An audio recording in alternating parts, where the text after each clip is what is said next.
Jake, it's good to talk to you here for the first time, and I just want to kind of revisit your career and what led you to San Jose. You were a St. Louis Blue.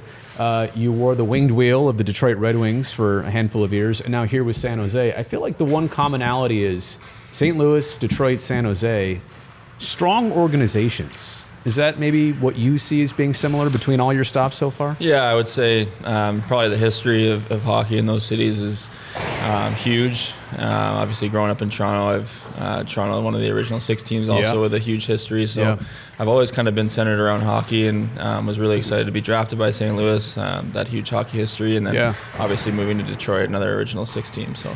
You know, here in San Jose, we've had some playoff history with Detroit over the years. And for as much as fans will say, oh, I hate them, I got to tell you, visiting Detroit, watching hockey there, it must have been a true honor to put on that sweater. You know, that is a really cool one, if I'm being honest. Yeah, the look of the jersey is really nice. Like I said, original 16.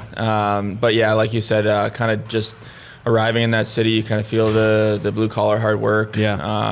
Kind of championship type city that really supports their sports. So it was great to play for them, and then obviously moving to San Jose, a little bit of a shock at first, but then realizing the rich history in hockey, and when this team's doing well, the amount of support that they get from the community and fans, just couldn't be happier to be a part of it. I can vouch for that history, and when it gets back to it, you're going to love it. Trust me. There is nothing like it.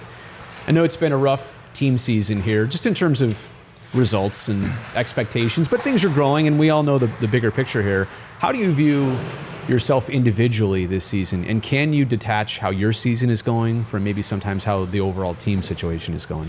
Yeah, it is hard to think a little bit on the bright side, I guess, if you're going through a season like this. But like we just talked about, I think the good times are not far away. You can really see what we're building on individually as guys kind of work on their own thing every game and throughout the season, as well as the team. We're kind of trying to set a standard and move forward in a way that we want to be a competing team and a winning team.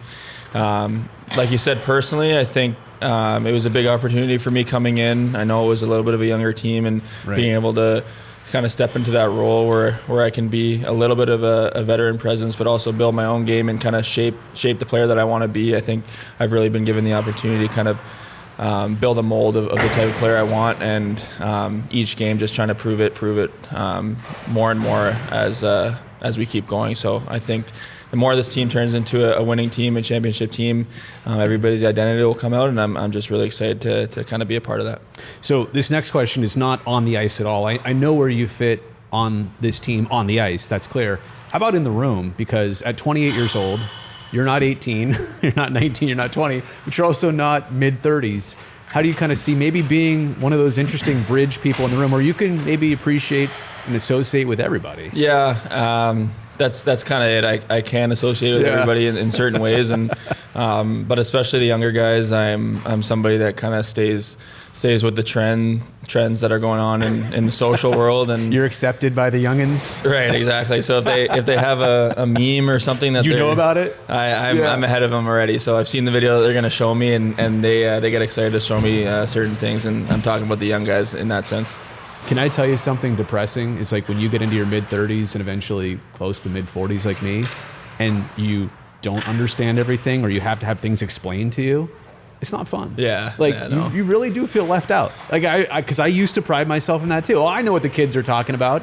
Now I don't know what the kids are talking about. Yeah, well, we talked about you getting on TikTok. That's a big thing. TikTok is pretty much the main source of so that's what I'm missing right now. Okay, so you are on TikTok, and of the other platforms, you're on Twitter too, but that's maybe for work, kind of just paying information, attention to business.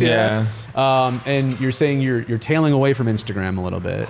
Yeah, it's just not your thing right now. Well, I don't know. Posting stuff is. I'd rather kind of look at everyone's things, and I feel like I get more information from TikTok. So you're not really in the posting business; you're in the consuming business. I originally got TikTok to see what it's all about during COVID. I did post a couple videos that took off a little bit. I saw a few of those.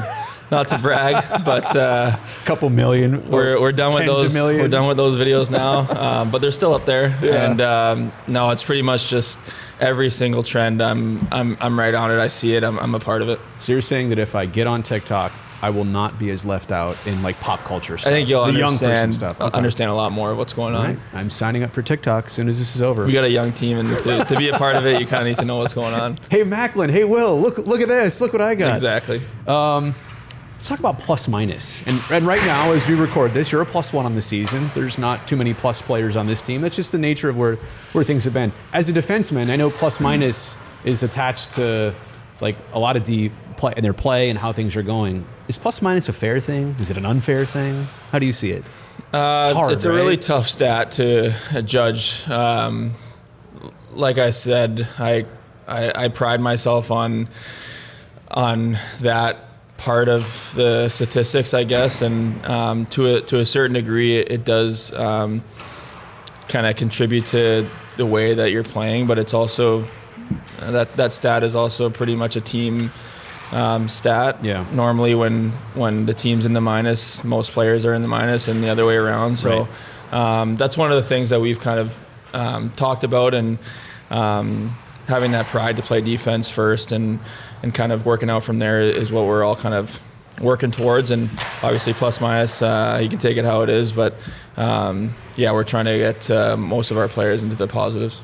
I think the same thing is true for goalies, and maybe save percentage to a certain degree. Definitely wins and losses, but goals against. It's like, well, what were the chances, right? If you're allowing 10 grade A chances a game as a team, what do you think your goals against is going to be? These are all team stats. That's such a team stat, you know? Yeah, I like to think of them as team stats, and we're trying to bear down on that stuff in practice. And as we get going, we'll kind of clamp down on that stuff. One more question about just this season and how it's going. And like I said, obviously we understand the process here, but there is some losing associated with it. What is the best and most productive way to handle a loss or a stretch of losses in the NHL? Like, obviously you didn't want that to happen, but now it did. What's the next thing to do to make it at least valuable or turn a corner on it? I think you got to focus on what we're doing well in those games. I think for the most part of the season, we've been in a lot of the games that we're losing, and most of those games we're honestly losing them by the things that we're doing. We're not getting beaten too much in those close games, and you got to think about the positives, kind of work on that, and kind of draw a line in the sand like we've talked about where that stuff stops here, and continue on to the next day. Just get right back after it, and you can't get high or low in this sport. That's something that I've learned personally, and as a team we're learning that. So getting right back after it at the rink, kind of having a short memory, and focusing on the right things that we need to do. All right, it's 12:30 almost. After this, you're going to go home. You're going to play some games? It's a practice day. Yeah, I don't know. I have about an hour. I give myself, when I get home, an hour or two, and then if there's nothing on TV at night, I'll hop on with my buddies. But they're all 3 hours behind. They're all in Eastern time, so I got to work with their schedule a bit. So you play games. You don't stream, though. Like a lot of people stream as they play. We were having this chat earlier. As much as anybody might say, hey, I don't know if video games are good for kids. When I was growing up, I feel like the biggest takeaway I had was hand-eye coordination, and at least the neurons between my brain and hands. I felt like there was something positive, a good takeaway from video games is that it just got that going in me. What do you see as like a positive side of video games? Yeah, I think there's definitely some positives to take out of it. You can't obviously be addicted in gaming the whole day, and you need to touch some grass, as people would say. That's the gaming term. But I love that. No, I think as a kid as well, I was a huge gamer. My next door neighbor, we'd always go over on cold days if we couldn't play outside. It was always playing video games, GameCube. But like you said, there's some sort of competitive juices that get flowing when you're gaming as well. And you talked about streaming. I've thought about it in spare time, but it does get pretty wicked when you're gaming with your friends, and kind of want to keep that to your friends. So keep it in the room, as they say. Maybe we'll open up the stream one time, but I think that's something that we'll explore. But yeah, I love gaming. Fortnite's probably my game. Okay, all right. Yeah, my son is getting into Minecraft, which I know is different than that, but I'm like I said, I'm still figuring out what all this is. I've never played 43 is hard. Two more things. And weird moments when broadcasting crosses paths with hockey. When you do the walk-in shots to the building on a game night, and it's kind of quiet, and there's a camera on you, and you know it's on you. And also, when you're getting ready in the room, when you're putting the skates on, when you're putting the gear on, you're gearing up, and the camera gets all close in your face. Are those weird moments for you too? Yeah. Like, are you trying to not think about like, oh, that's a big camera right there? I've always been so awkward with cameras and photography, stuff like that. I'm not photogenic at all. I don't really know how to pose. I don't know how. There's a camera right here and right there now. I'm not looking at it. I'm pretending like we don't have cameras here. But walking in, I'd say the walk-in pictures is probably the most awkward thing because you don't want to look at the camera. Right. You don't really want to like pretend like you're too cool looking away. You gotta be serious. Like a game is about to happen too, right? So you don't want to. Although you are a fun person. Yeah. Now's not maybe completely the time for that, right? You got to be serious to a certain degree. I don't know. I think certain guys have it down more than others. I don't know if guys are looking in the mirror practicing or what. Of course they are. Of course they are. Yeah, I think the camera before the game when you're getting dressed, that's not as awkward because I'm more in the zone listening to music, not focusing about the camera. Last thing, as a hockey fan, not as an NHLer, but as a hockey fan, what do you hope to get out of the Four Nations tournament?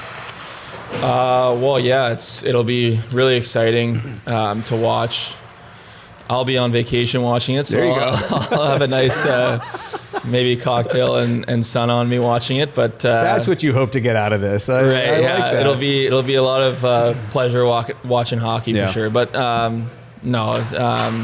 it's a great tournament. I'm really happy that the league's showcasing players. I wish there was a way to get more players into it because I feel like every player as a competitor in the NHL wants to be a part of that tournament, and it'll be great to see it. I'm not really sure who has the edge in this tournament because they're all great teams and there's 4 of them. But going forward, I think there's going to be more opportunity to do stuff like that, grow the game, and it'll be exciting as a fan and a player to watch that. It's been great talking to you. I'm glad you're here. Thanks for doing this. Yeah, thank you. Me too.